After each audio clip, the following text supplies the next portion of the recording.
Hey guys, now you can follow me on Facebook. Just go to facebook.com/UltraMaximusReviews. Cybertron Weekly is your central hub for everything Transformers. Soundwave superior. What in the was that? You suck. Soundwave superior. Yeah, buddy. Yeah. Whatever you say, big guy.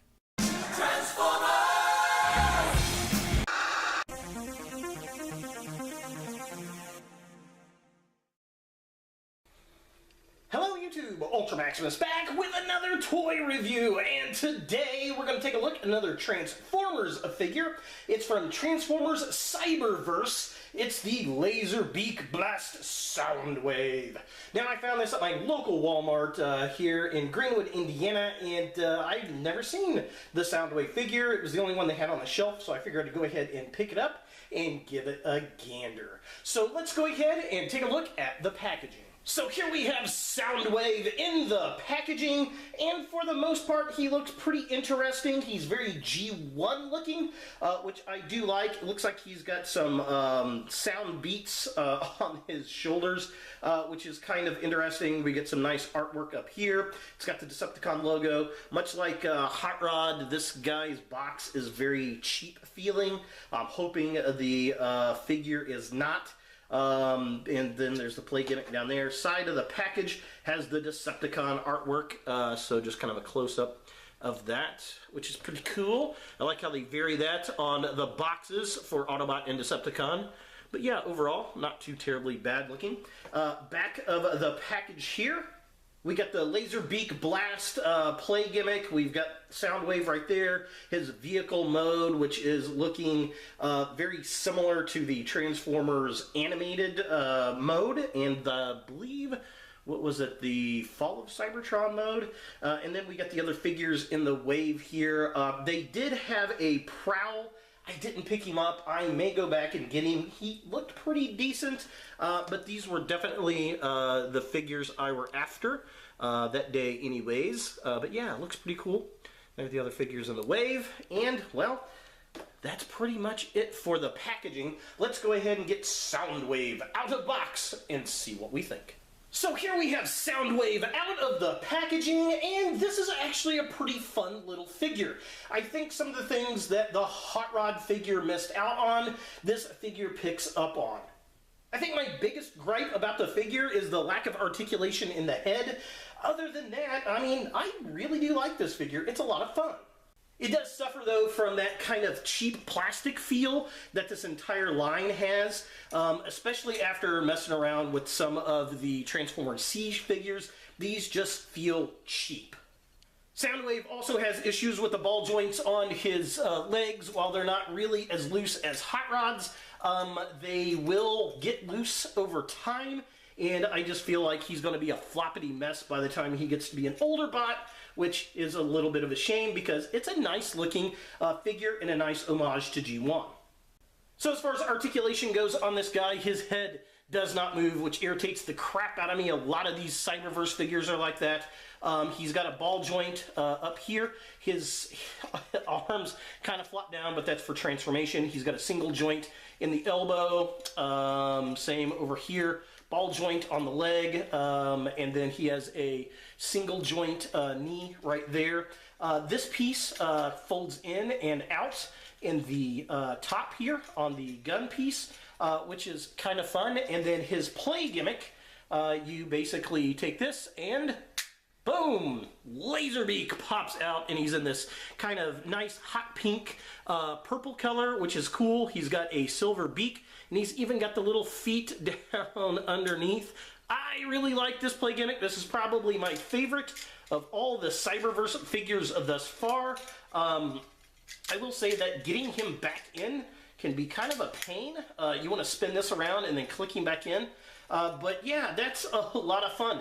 The only thing that make it a little bit more fun is if Laserbeak actually could come out of his chest and be its own separate figure, but it is what it is. The fact that he's got it is pretty cool, and I was wondering how they were going to pull it off. So taking a closer look at Soundwave here, I like the fact he's big and bulky. That is very, very cool. The head sculpt and paint looks very much like the G1. The tape deck right there, love that. The gold pieces, the little buttons. I like the silver waves, sound waves on his shoulders, but that could be easily turned into the medical heartbeat for Ratchet, which, again, I can really see this happening as a redux of Ratchet, so we'll see what happens. Lots of blue going on, almost a little too much blue, but it's Soundwave, and that's what he's supposed to be. The little play gimmick, I do like that. Let me go ahead and pull out Laserbeak here so we can kind of get a closer look at him, if I can get him to stand right.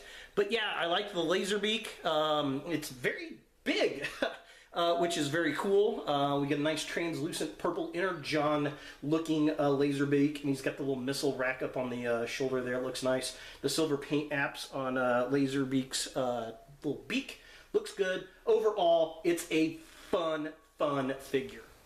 So looking at the midsection of the figure, I like the kind of light gray color plastic they got going on for his legs and his arms.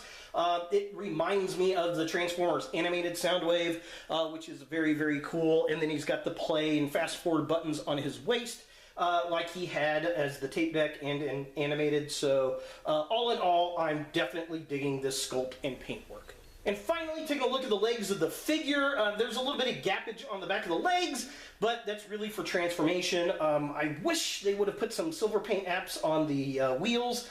That would have been nice. I like the sculpted detail on the feet. The windows down there, blacked out, look cool. But they should have painted the leg pieces there like they had the tape deck, because it's molded just like the tape deck and would have looked great in the vehicle mode, but alas, we didn't get that. For comparison, here we have Soundwave next to Hot Rod, his wave mate, and they both look pretty decent together, but I think Soundwave is definitely the cooler bot.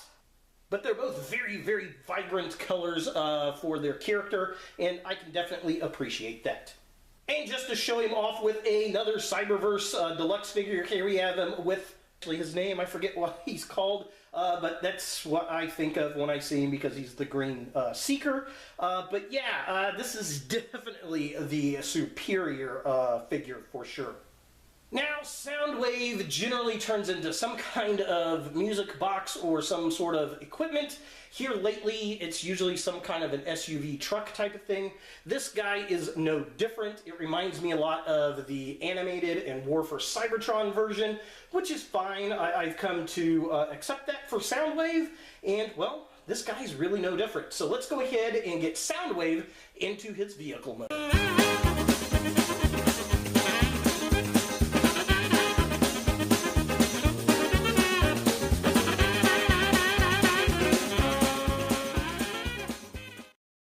So here we have Soundwave in his vehicle mode, and it's not bad. It's not the greatest, but it's not bad. I can really see this guy getting redone as Ratchet, especially with the little sound waves on the shoulders. They remind me of the heartbeat on Ratchet from Transformers Animated, so this could be an easy retool.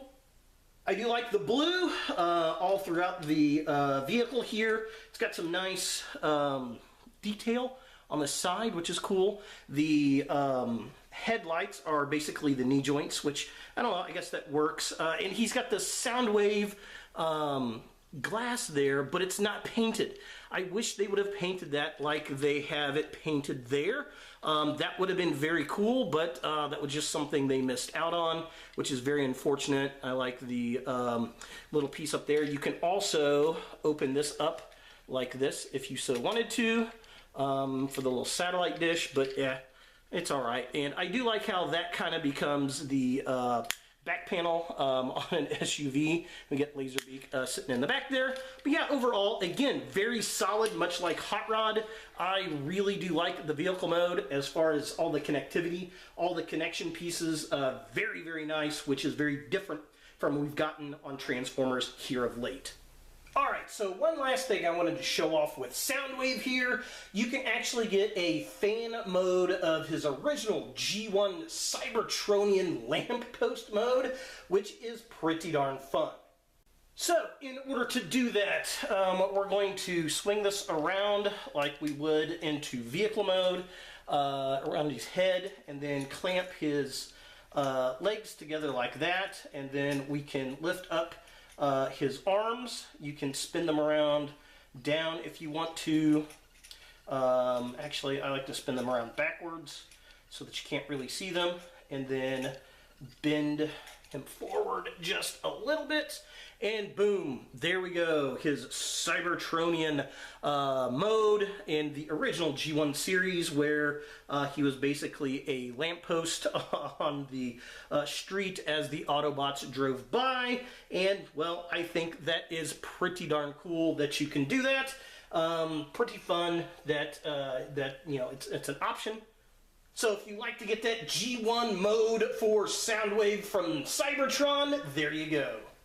So is the Transformers Cyberverse Soundwave Deluxe figure something that you want in your Transformers collection? Well, this whole Cyberverse line is very sketchy for me. It's definitely geared toward the kids. Problem I have is a lot of it feels very cheap, and I think they're going to break it. The Soundwave figure, though, I like it. It's pretty solid. I like the look. I like the play gimmick. I like his vehicle mode. It could use a bit more paint apps, but for what it is, it's not bad at all. It kind of gives me that vibe of the Transformers animated Soundwave, which is very, very cool. Is it worth $15? It might be worth more, $12 to me, but to be honest, out of all of the deluxe figures I have messed with in the Cyberverse line, he's the best. So there he is, Soundwave from Transformers Cyberverse. Hey guys, thanks for watching. If you like this video, thumbs it up. If you hate this video, thumbs it down. To watch more Ultra Maximus, click on the links to the right. Don't forget to subscribe and share, like us on Facebook, and look for more videos in the future.